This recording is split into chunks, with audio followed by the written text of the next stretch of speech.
ಸಂಜೆ 5:30ಕ್ಕೆ ಸಚಿವಾಲಯದ ವಿಶೇಷ ಸುದ್ದಿಗೋಷ್ಠಿ ನಡೆಯಲಿದೆ. ಈಗ ನ್ಯಾಷನಲ್ ಕಾನ್ಕ್ಲೇವ್ನಲ್ಲಿ ರಕ್ಷಣಾ ಸಚಿವ ರಾಜನಾಥ್ ಸಿಂಗ್ ಅವರು ಭಾಗಿಯಾಗಿ ಬಹಳಷ್ಟು ವಿಚಾರಗಳನ್ನು ಹಂಚಿಕೊಂಡ್ರು. ಬಹಳ ಪ್ರಮುಖವಾಗಿ ಈ ಒಂದು ಅಟ್ಯಾಕ್ ಅಥವಾ ಈ ಒಂದು ಆಪರೇಷನ್ ಸಿಂಧೂರ ಕಾರ್ಯಾಚರಣೆ ಯಾವ ರೀತಿಯಾಗಿತ್ತು ಅನ್ನೋದರ ಬಗ್ಗೆ ಬಹಳ ಪ್ರಮುಖವಾಗಿ ಒಂದಿಷ್ಟು ವಿಚಾರಗಳನ್ನು ಹೇಳಿಕೊಂಡ್ರು. ಮತ್ತು ಈ ಕಾರ್ಯಾಚರಣೆ ಅಷ್ಟು ಸುಲಭದ್ದಾಗಿರಲಿಲ್ಲ ಅನ್ನೋ ನಿಟ್ಟಿನಲ್ಲೂ ಕೂಡ ಅವರು ಮಾತನಾಡಿದ್ರು. ಮತ್ತೆ ಬಹಳ ಪ್ರಮುಖವಾಗಿ ಪ್ರಧಾನಿ ನರೇಂದ್ರ ಮೋದಿ ಅವರಿಗೆ ಧನ್ಯವಾದ ತಿಳಿಸಿದಂತೆ ನಮ್ಮ ಸೇನೆಗೂ ಕೂಡ ಈ ಸಂದರ್ಭದಲ್ಲಿ ಅವರು ಧನ್ಯವಾದವನ್ನ ಕೂಡ ತಿಳಿಸಿದ್ದಾರೆ.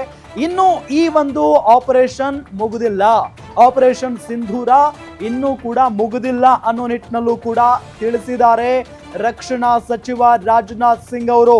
ಇದೆಲ್ಲದರ ನಡುವೆ ಈಗ ಸುದ್ದಿಗೋಷ್ಠಿ ಇದೆ. ಈ ಸಂದರ್ಭದಲ್ಲಿ ವಿದೇಶಾಂಗ ಸಚಿವ ಎಸ್ ಜೈಶಂಕರ್ ಭಾಗಿಯಾಗುವಂತ ಸಾಧ್ಯತೆ ಇದೆ.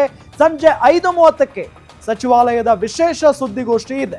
ತೀವ್ರ ಕುತೂಹಲ ಕೆರಳಿಸಿರುವ ವಿದೇಶಾಂಗ ಸಚಿವಾಲಯದ ಸುದ್ದಿಗೋಷ್ಠಿ ಅಂದ್ರೆ ಈ ಒಂದು ದಾಳಿ ಆಯ್ತಲ್ಲ, ಏರ್ ಸ್ಟ್ರೈಕ್ ಆಯಿತು, ಉಗ್ರರ ನೆಲೆಗಳ ಮೇಲೆ ಆಪರೇಷನ್ ಸಿಂಧೂರ ಕಾರ್ಯಾಚರಣೆ ಆಯಿತು. ಅದಾದ ನಂತರ ಇದೇ ಮೊದಲ ಬಾರಿಗೆ ಯಾರು ಎಸ್ ಜೈಶಂಕರ್ ವಿದೇಶಾಂಗ ಸಚಿವರು ಏನು ಇಲ್ಲಿ ಸುದ್ದಿಗೋಷ್ಠಿಯಲ್ಲಿ ಭಾಗಿಯಾಗ್ತಾರೆ ಅಂತ ಹೇಳಲಾಗ್ತಾ ಇದೆ. ಸೊ ಆ ಮೂಲಕವಾಗಿ ಮುಂದೆ ಏನು ಮಾಡ್ಬೋದು ತೀವ್ರ ಕುತೂಹಲ ಕಾರಣ ಆಗ್ತಿದೆ. ಸದ್ಯ ಎಕ್ಸ್ಟರ್ನಲ್ ಮಿನಿಸ್ಟರ್ ಈ ಒಂದು ಸುದ್ದಿಗೋಷ್ಠಿ, ಒಂದು ಕಡೆಯಲ್ಲಿ ರಕ್ಷಣಾ ಸಚಿವರು ಕೂಡ ಸುದ್ದಿಗೋಷ್ಠಿಯನ್ನ ಮಾಡಿ ಬಹಳ ಪ್ರಮುಖವಾಗಿ ಈ ಎಲ್ಲ ದಾಳಿಗೆ ಸಂಬಂಧಪಟ್ಟಂತೆ ಮಾತನಾಡಿ ಒಂದಿಷ್ಟು ಅಂಶಗಳನ್ನ ಹೇಳಿದ್ರು. ಜೊತೆಯಲ್ಲಿ ಉಗ್ರರ ನೆಲೆಗಳನ್ನ ದಾಳಿ ಮಾಡಿರುವಂತ ಬಗ್ಗೆ ಮಾಹಿತಿಯನ್ನ ಹಂಚಿಕೊಂಡ್ರು. ನಮ್ಮ ಭಾರತದ ಸೇನೆಯ ಪರಾಕ್ರಮ ಎಷ್ಟು ಮಟ್ಟಿಗಿದೆ, ಭಾರತವನ್ನ ಬ್ರ್ಯಾಂಡ್ ಭಾರತವಾಗಿ ಇಡೀ ಜಗತ್ತಿಗೆ ತೋರಿಸುವಂತ ಕೆಲಸ ಆಗ್ತಾ ಇದೆ. ಆ ನಿಟ್ಟಿನಲ್ಲಿ ಇಲ್ಲೇ ಹೆಚ್ಚು ಶಸ್ತ್ರಾಸ್ತ್ರಗಳನ್ನು ನಾವು ಇಲ್ಲೇ ಉತ್ಪಾದನೆ ಮಾಡಿದ್ದು ಕಡಿಮೆ ಸಮಯದಲ್ಲಿ ಮಾಡ್ತೀವಿ ಅನ್ನೋ ಮಾಹಿತಿಗಳನ್ನ ಹೇಳಿದ್ರು. ಅದರ ನಡುವೆ ಇವತ್ತು 5:30ರ ಸುಮಾರಿಗೆ ನಮ್ಮ ವಿದೇಶಾಂಗ ಸಚಿವಾಲಯದಿಂದ ಈಗ ಸುದ್ದಿಗೋಷ್ಠಿ ಇದೆ. ಹಾಗಾಗಿ ಯಾವ ವಿಚಾರವನ್ನ ಮುಂದಿಡಬಹುದು, ಈಗಾಗಲೇ ಒಂದು ಸೂಚನೆ ಸಿಕ್ಕಿದೆ, ಆಪರೇಷನ್ ಸಿಂಧೂರ ಮುಗಿದಿಲ್ಲ, ಇನ್ನಷ್ಟು ಪಿಕ್ಚರ್ ಅಭಿ ಬಾಕಿ ಹೇ ಅನ್ನುವಂತ ನಿಟ್ಟಿನಲ್ಲಿ ಬಹಳಷ್ಟು ಮಾಹಿತಿಗಳನ್ನ ಕೊಟ್ಟಿದ್ದಾರೆ. ಹಾಗಾಗಿ ವಿದೇಶಾಂಗ ಇಲಾಖೆಯ ಸಚಿವರಾಗಿರುವಂತ ಜೈಶಂಕರ್ ಅವರ ಸುದ್ದಿಗೋಷ್ಠಿಯಲ್ಲಿ ಯಾವ ವಿಚಾರ ಹೊರಬರ್ಬೋದು, ಏನ್ ಹೇಳ್ಬೋದು ಅನ್ನುವಂತ ಕುತೂಹಲ ಸಾಮಾನ್ಯವಾಗಿನೇ ಮೂಡ್ತಾ ಇದೆ. ಯಾಕಂದ್ರೆ ಸರಣಿ ದಾಳಿ ಆಗಿದೆ ಪಾಕಿಸ್ತಾನದಲ್ಲಿ, ಲಾಹೋರ್ ಜೊತೆಯಲ್ಲಿ ಈಗ ಇಸ್ಲಾಮಾಬಾದ್ ಅಲ್ಲೂ ಕೂಡ ಸೈರನ್ ಮೊಳಗ್ತಾ ಇರುವಂತದ್ದು. ಯಾವ ಹೊತ್ನಲ್ಲಿ ಏನು ಆಗುತ್ತೆ ಅನ್ನುವಂತ ದೊಡ್ಡ ಮಟ್ಟದ ಭಯ, ಶೇಕಿಂಗ್ ಆಗಿದೆ ಇಡೀ ಪಾಕಿಸ್ತಾನ. ಆಮೇಲೆ ಆಪರೇಷನ್ ಸಿಂಧೂರ ಕಾರ್ಯಾಚರಣೆ ಹೌದು, ಭಾರತ ನಡೆಸಿದೆ, ಭಾರತದ ಸೇನೆ ದಿಟ್ಟವಾಗಿ ಹೆಜ್ಜೆಯನ್ನ ಇಟ್ಟಿದೆ, ಭಾರತದ ಸರ್ಕಾರ ದಿಟ್ಟ ಹೆಜ್ಜೆಯನ್ನ ಇಟ್ಟಿದೆ. ಇದೆಲ್ಲದರ ನಡುವೆ ಈ ರೀತಿಯಾದಂಥ ದಾಳಿ ನಡೆಸಬೇಕಾದಾಗ ಬೇರೆ ಬೇರೆ ದೇಶಗಳ ವಿಶ್ವಾಸವನ್ನ ತೆಗೆದುಕೊಳ್ಳೋದು ಕೂಡ ಅಷ್ಟೇ ಪ್ರಮುಖವಾಗಿರುತ್ತೆ. ಹೌದು, ಅದನ್ನ ಬಹಳ ಅದ್ಭುತವಾಗಿ ಆ ಕಾರ್ಯವನ್ನ ನಿರ್ವಹಿಸಿರೋದು ನಮ್ಮ ವಿದೇಶಾಂಗ ಸಚಿವರು ಎಸ್ ಜೈಶಂಕರ್ ಅವರು.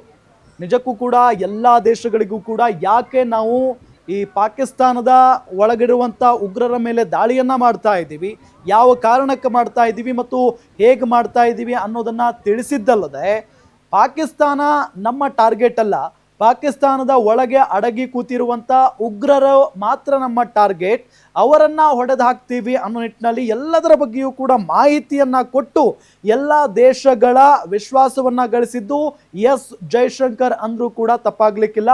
ಹಾಗಾಗಿನೇ ಈ ದಾಳಿಯ ವಿಚಾರಕ್ಕೆ ಸಂಬಂಧಪಟ್ಟಂತೆ ವಿದೇಶಾಂಗ ಸಚಿವರ ಪಾತ್ರ ಬಹಳಷ್ಟು ಪ್ರಾಮುಖ್ಯತೆಯನ್ನ ವಹಿಸುತ್ತೆ ಮತ್ತು ವಹಿಸಿದೆ ಕೂಡ.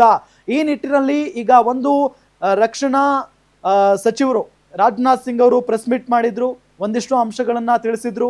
ಅಂದ್ರೆ ಈ ಒಂದು ಕಾರ್ಯಾಚರಣೆ ಅಷ್ಟು ಸುಲಭ ಆಗಿರಲಿಲ್ಲ ಮತ್ತು ಆಪರೇಷನ್ ಸಿಂಧೂರ ಇಲ್ಲಿಗೆ ಮುಗೀತು ಅಂತ ಅನ್ಕೊಳ್ಬೇಡಿ, 2.0 ಇನ್ನೂ ಬಾಕಿ ಇದೆ, ಇನ್ನೂ ದೊಡ್ಡ ಮಟ್ಟದಲ್ಲಿ ಆಪರೇಷನ್ಸ್ ನಡೆಯುತ್ತೆ ಅನ್ನೋ ನಿಟ್ಟಿನಲ್ಲೂ ಕೂಡ ಅವರು ಬಹಳ ಸ್ಪಷ್ಟವಾಗಿ ಒಂದು ಸಂದೇಶವನ್ನ ರವಾನೆ ಮಾಡಿದ್ದಾರೆ ಭಾರತಕ್ಕೆ ಮತ್ತು ಶತ್ರು ರಾಷ್ಟ್ರ ಪಾಕಿಸ್ತಾನಕ್ಕೆ.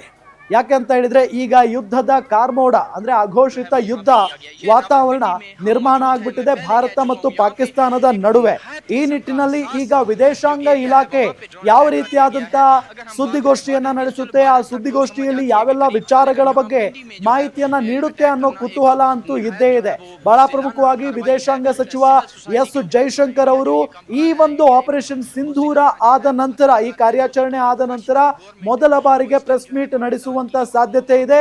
5:30ಕ್ಕೆ ವಿದೇಶಾಂಗ ಇಲಾಖೆ ಸುದ್ದಿಗೋಷ್ಠಿಯನ್ನ ಕರೆದಿರೋದು. ಹಾಗಾಗಿ ಈ ಸುದ್ದಿಗೋಷ್ಠಿಯಲ್ಲಿ ಯಾವೆಲ್ಲ ವಿಚಾರಗಳನ್ನ ಹಂಚಿಕೊಳ್ಳುತ್ತೆ ವಿದೇಶಾಂಗ ಇಲಾಖೆ ಅಥವಾ ವಿದೇಶಾಂಗ ಸಚಿವರು, ಯಾವ ರೀತಿಯಾದಂತ ಒಂದು ಮಾಹಿತಿಯನ್ನ ತಿಳಿಸ್ಕೊಡ್ತಾರೆ ಅನ್ನೋದು ಬಹಳಷ್ಟು ಕುತೂಹಲ ಅಂತೂ ಇದ್ದೇ ಇದೆ. ಇದೆಲ್ಲದರ ನಡುವೆ ಇನ್ನೂ ಕೂಡ ಕಂಟಿನ್ಯೂ ಆಗ್ತಾ ಇದೆ ದಾಳಿ.